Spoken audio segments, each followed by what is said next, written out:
and amplifying their strengths. Take the stage, Raseel Iraqi.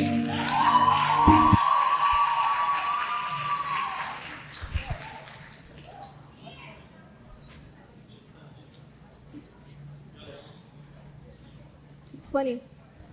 It's funny we're always checking the time. It's like we're waiting for something to happen. See, we get reminded everywhere. Instagram reels, TikTok videos, even our parents telling us to go ahead, take the next step, leave your comfort zone. But let's be honest, how many of us are actually doing so? See, when I was 14, I joined my first ever program. I was offered a position that came with real responsibility. I promise you, even standing right here today, I still remember the stress I was going through. It was very complicated. It was very hard. I didn't say yes right away to that opportunity because honestly, I kept thinking to myself, what if I embarrass myself?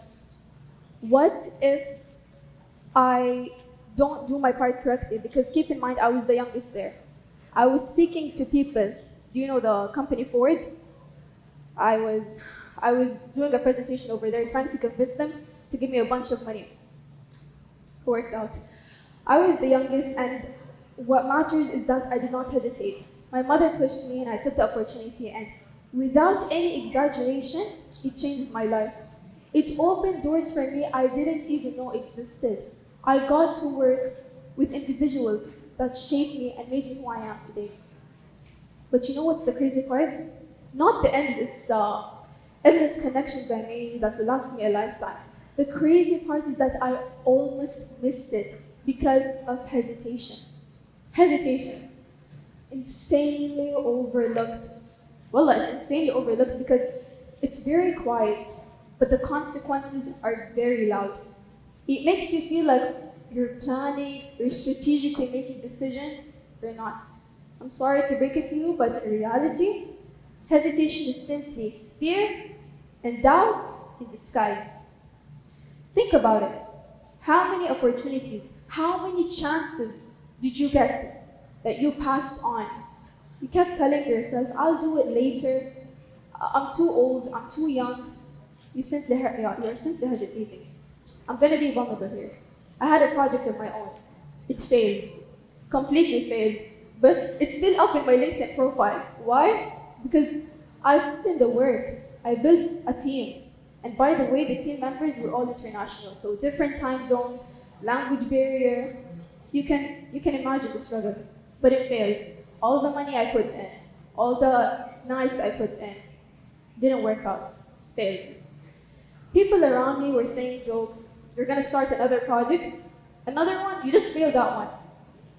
They see it as failure, but deep down I know I took the step and I did not hesitate. Same to you, especially to the young people in this room, especially to the youngsters. Nowadays there are so many youth-led initiatives, okay? So many, but not all of them succeed, and that's fine. So if you have an idea, you have a project, you want an AI startup, go ahead and go for it. And if you fail the project, or you feel something, never be ashamed, never be embarrassed to start all over again. See, when I was younger, by younger, it's like 3-4 years ago, before I got into all of this, I used to look at certain people in my life, actually I didn't even have LinkedIn, but I used to look at people, okay? And I used to think to myself, what do they have that I don't? And I'm gonna be honest with you, us, one speaking today, those you see on social media posting their achievements, they're no different from anyone. The only thing different is that they did not hesitate and they took the step. I remember when I was 14 and I took my first ever step. It was a big one. I was sitting at a table, okay, and there was a guy. He was the CEO of a company, and I had to do a presentation in front of him. I messed it up. Looking back, that presentation was not the best for sure. He looked me in the eye and told me, "That's your work? You want me to give you money for it? How?" It was definitely the first time, and it genuinely made me feel like this is not for me. I remember I genuinely called my mom and I was crying to her. I was like, I can't do this. Being the youngest, it was so hard. Then I was reminded again, hesitation. Hesitation is holding me back. So I want you to keep in mind today: hesitation and failure. Failure teaches you something. Hesitation teaches you nothing. So if you want to choose something, choose to move. Thank you so much for listening.